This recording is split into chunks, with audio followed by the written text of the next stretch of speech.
Hello everybody and welcome back to the channel. We're joined once again by Tony from UKGE. Previously we've talked about what gamers can expect to see at this year's Expo, but now we're going to be talking about all of all other activities. We say all, we're probably not going to get through all of the other activities. Yeah.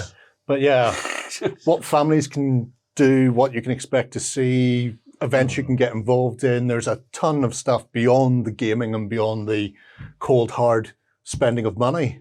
But before we get into that, there is an opportunity for people to spend your cold hard money. Yes. Indeed there is, yeah. Tell them about the £1,000, Tony. You're excited about this, I can tell. I love this. It's just a prospect of spending your cash, man. Oh, if I could enter that competition, I'd be around everywhere taking my selfie and putting it on Instagram. I'd start opening Instagram accounts now, Tony, just to have multiple Instagram You're not accounts. helping. So all you have to do, it's £1,000 a day for the Friday, Saturday and Sunday. It's not a cash prize. You take a picture on it on the day you're entering. The board will say on it, it'll say Friday, so we know you're there and at the show. So you take a picture of this, you put it on your Instagram account, whatever that is. And the profile has to be public so that we can see it and harvest the hashtag or something. The techies tell me, probably some AI feature. Oh, God, it will be, no doubt. And then 1 o'clock in the afternoon at the main stage, you all gather and you have to be there at 1 o'clock. If you're there at 1:01, too late. Right. Yeah? At 1 o'clock, we will draw one of those people. You'll verify with us that you've got your picture. And then I will hand my debit card over probably to one of my flunkies, and they will take you round and personally shop with you up to the value of £1,000. I have an idea. I'm not sure I want to hear it. Could I be that flunky? If you wanted to. You could give me your debit card, and I could go round with them, and we could spend £1,000 each. So I get to the end of this and go, why have we spent £6,000? The warning flags are there. Anything they buy, I would have to buy another copy of, just to try it out and tell them, yeah, you bought the right thing. That's right, amount of dedication. Yeah, there you Commitment. go. I mean, so the only thing you can't do, you can't shop in the bring and buy because that's cash only. But apart from that, any trade stand, up to the value of £1,000. You can either buy 300 sets of dice or one big table. Or some games I've seen them with £200 for 5 of them. So it's up to you. Or you could buy something like a piece of furniture or 2/3 of a piece of furniture. Yes. Depending on what it is you're buying. But it's £1,000 each day. You have to enter each day separately. Yeah. Okay, it'll show on the photograph because you'll be in front of a board with the correct day on it. If you do that and you're at the stage at the draw time, come and find us. You won't be able to miss us. There'll be a massive banner above us, apparently. Well, we have to because we're doing it at your. So just come and find the guys with the big banner. Yep. And let's create a nice big crowd at the NEC stewarding. We'll have a baby about. Because the NEC doesn't like big crowds in one place. Yeah. Which is a bit peculiar In the wrong consider what they do for a living. But, but with £1,000 giveaway, UKGE is back. And I think we're all back to that level that we were pre-pandemic now. Yeah. And this is a way of celebrating that. There you go. By giving you something. And you never know. I may well be your flunky with his debit card. And I'll haggle on your behalf. I'll stand and I'll haggle with every trick. Go on. Going to get £1,500 worth of value. There are worse ways of doing it. It's the premier weekend of gaming in the UK, possibly in Europe. And it's also one of the best family weekends you could ever have. And I know this now because last year I got to take my family to UK Games Expo. So I took my wife and my 4 little kids, and every one of them, from the 11-year-old right down to the 4-year-old, had the time of their lives. So you tested the range of ages. I got to test it all. My little one still talks about it. And then one of the middle ones, Maxie, my little Max, He's always going on about it. They absolutely loved every second of it. Andrea loved it, but she was exhausted running around after them. But it was a good exhausted. They had a blast. There was things for them to do at all of their capabilities. Yeah, we've put an awful lot of effort into ensuring that if you come as a family, there is stuff for all ages to do and for the family to do together. So it's not like a creche thing. It's about doing stuff together. So we of course have the family zone, which has now grown into 3 separate chunks, really. So we've got the children's RPG zone, which is expanded again this year, is sponsored by Dungeons and Dragons.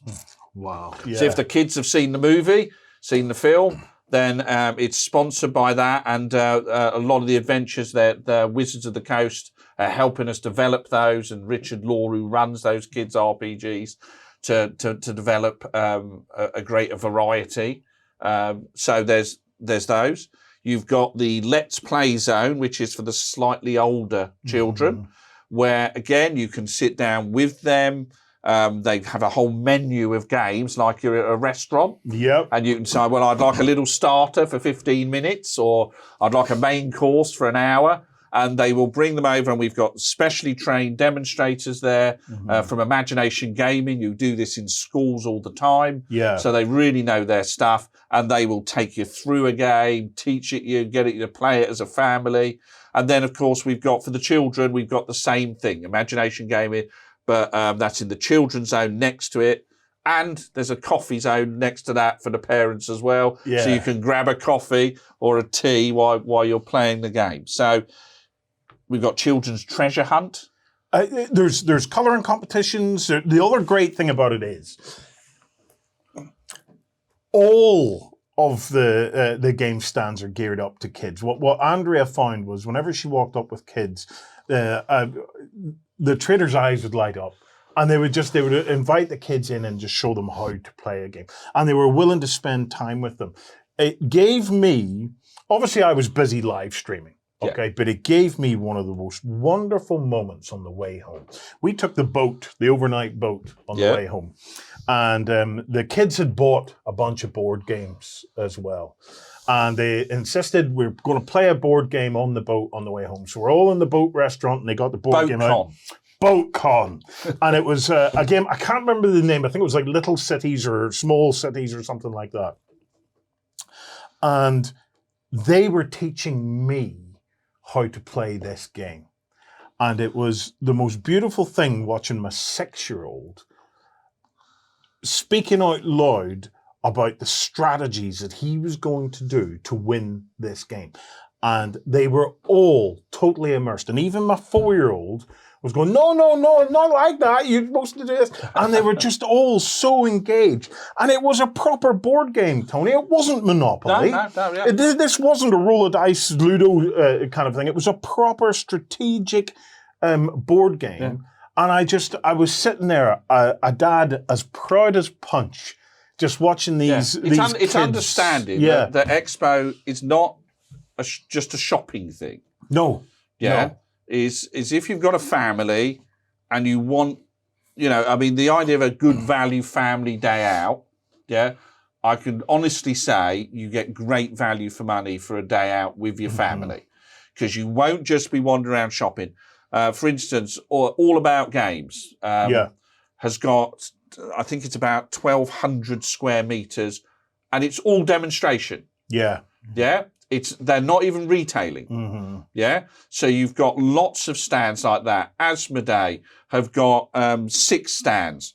None of it's retail. It's about you coming and playing and enjoying gaming and your kids learning gaming. And so it's all about, and then you go down to the little guys who more than love having you come and try their games. So it really is about a day of entertainment packed to the gunnels. And even going beyond just the gaming aspects of it, we got live shows. And these live shows are from recruited from the Comedy Fringe Festival in Edinburgh. That's where we get them from. We don't find them under a rock or something. They're headline acts at the Fringe, where you're paying perhaps £20 for a ticket. But because they're at Expo, we subsidise that from your entry fee, and you'll be paying £5 to go and see them. And you've got people like John Robinson, The Dark Room, so interactive text adventure. Yes, if you don't like swearing, then try something else. But if you don't, try Tom Crosby. Or he does The Dark Room for kids. Yes, but it's only 10% less swearing. There is, but it's still less. Yes, it is. But it does say on the label it is only 10% less swearing. But Tom Crosby, who does stuff with Rubik's Cubes and that, he is massively entertaining. I really recommend you grab a ticket for Tom Crosby. Your jaw will drop and your kids' jaws will drop and you get a seat. That's the other good thing. You've got a seat for an hour. It's a very cheap way of getting one. Jolly Boat, The Singing Pirates, Nightmare Live, Werewolf Live, Noise Next Door, who were on Britain's Got Talent. And I remember seeing them in Edinburgh, and the thing that convinced us was the inflatable dinosaur. These guys are improv, and there was this guy and this inflatable dinosaur, and they had these little kids, and they said, right, attack the dinosaur. And they would hit him with these little swords, and this tiny little 5-year-old attacked him like it was, the devil. and you could hear him going, oof, oof, oof. And she's punching and she's kicking. And then the dinosaur started to deflate. And then he fell off stage. And she's still trying to get off stage to get at him. And I have to say, and they just keep going. Netflix improv musical comedy. I mean, if you've not seen an improvised musical comedy, you have not lived. It's as simple as that. It's a good selling point on that one as well, because everybody likes a bit of improv, but something you can sing along to, or at least whistle the tune when you're coming out of the place. Well, you can try that, but you'll just be laughing because they are super funny, super clever. Because that's the thing, you'll be thinking, how did they come up with that? Because you as the audience are going to suggest everything. That they then, on the fly, turn into a musical, into a comedy musical. Noel Rolls Bard will be there doing their thing. So, and if that isn't enough, if it's the sun shining out onto the grass by the lake, you've got the living history. That's the Vikings. So this is the thing. People do ask us, is there a quiet area? And we go, yes, but it's not here. Because there are 25,000 people here. However, if you want a bit of peace and quiet, you can go out onto the grass outside. And now we've had times when it's been raining and the poor Vikings are sat there looking very sorry for themselves. Which look quite Viking-y. It does look Viking-y. Yes, it's very realistic for the living history. So they have opponents this year, though, because the Anglo-Saxons are showing up for the first time ever. The Anglo-Saxon, the Asian Brits and the Romans. Now, I'm not entirely sure of what the difference is. Well, Warren will explain. Wow. Now that you've asked, I shall bring my historical expertise. Now, on the Romans, it depends on whether it's the early late or the late early or the Central European. There could be many different kinds of Romans. They might even be Byzantine. I'm all right. The will to live is draining from me as we speak. What have the Romans ever done for us? Exactly. No, it's the Vikings, the ancient Brits, and the Anglo-Saxons. But you could go and ask them, and they'll tell you what the difference is. They will tell you. And the Vikings will let your kids beat them up with swords. And that is definitely worth checking out. It is. It is a frightening thing. Big battle, and the kids are all there going, "Arr!" And when they say charge, I have to say, you've got to have some kahunas to stand there with these kids charging at you. Absolutely. Because they're full on. They're not halfway committed no to fear. this. They know they'll bounce back. Unlike anybody of a certain age, you just look at that and think, I'm already aching and they've not even hit me yet. While we're on the historical subject, we also have cosplayers.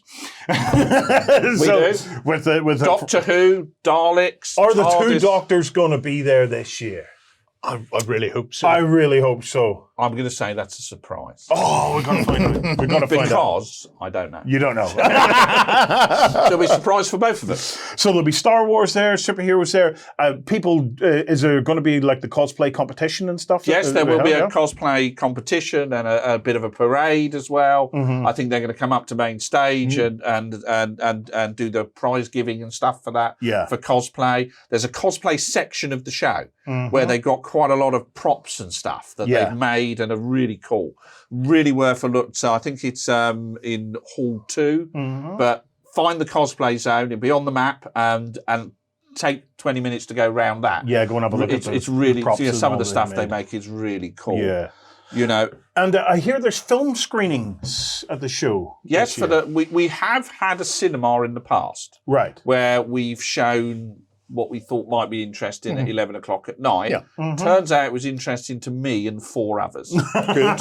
Okay. Yeah. I quite enjoyed having my own big screen cinema, you know, but we're thinking, okay, that isn't working.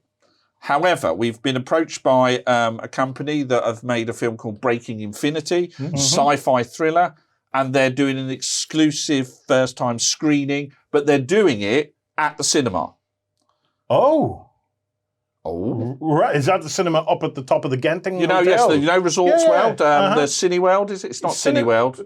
It's one of them. Odeon, I don't know. It's one of the multiplex chains. They've rented a screen.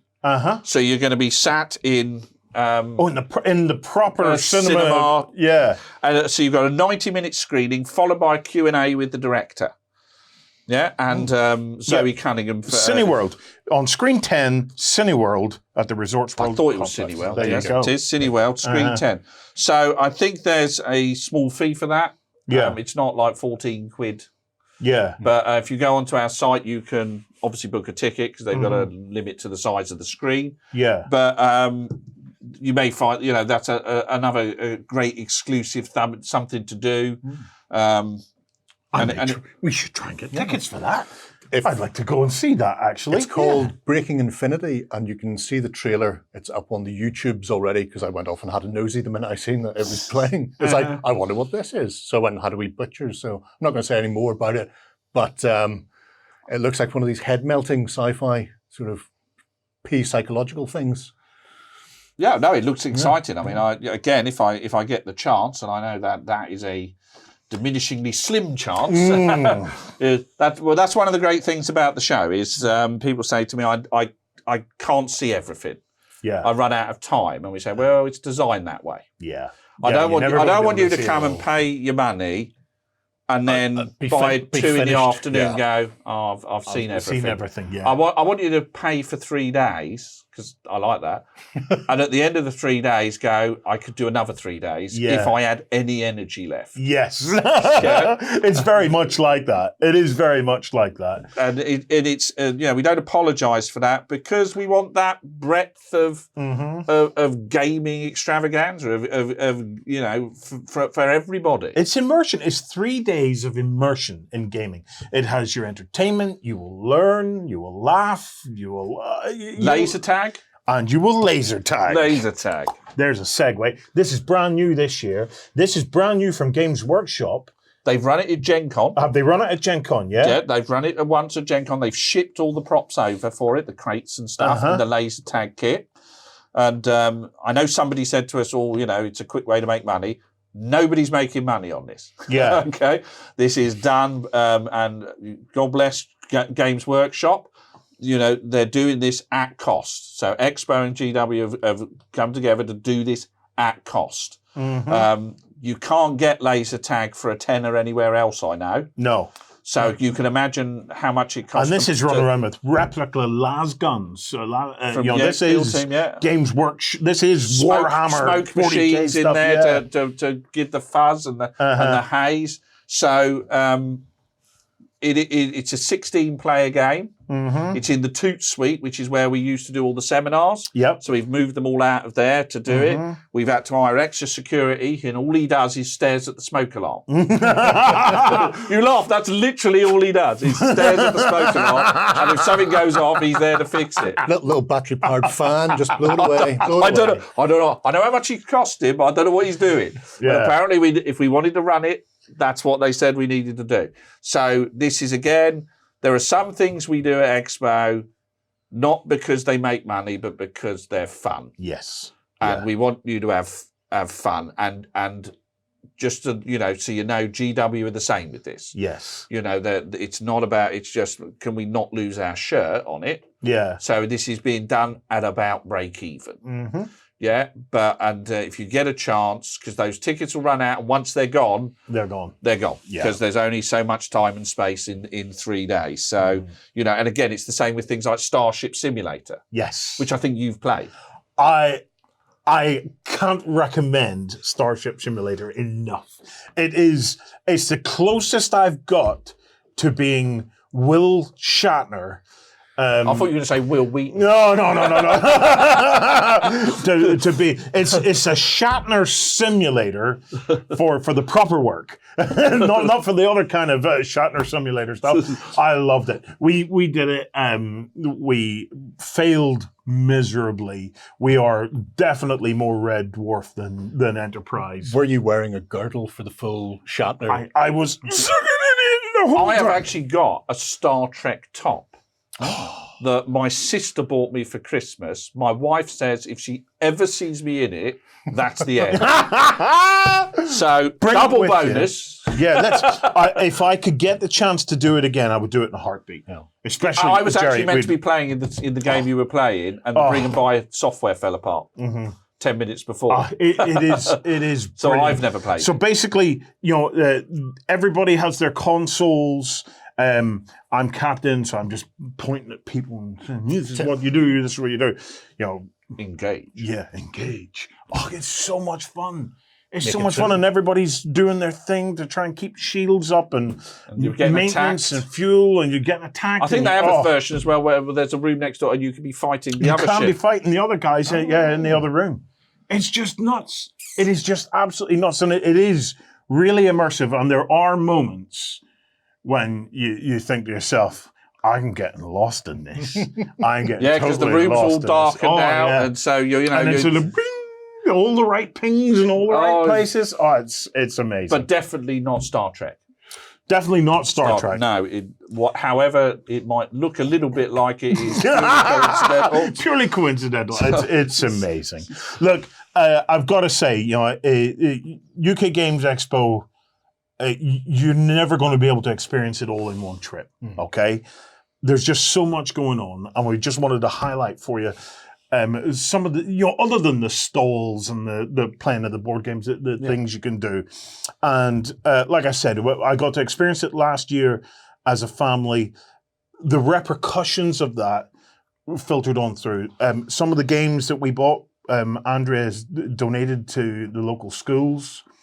There's games like Color Monster and stuff like that that help children, talk about their feelings and things like that. There, Andrew was picking stuff up and giving it into the schools. There's such a variety. So of even at that, the impact of UK Games Expo is still being felt on little village schools after the fact, because you get to enjoy it and then spread the love of it later after. I can't overstate how much fun it is for families. It's a great thing to hear, and it's really at the heart of what we're trying to do.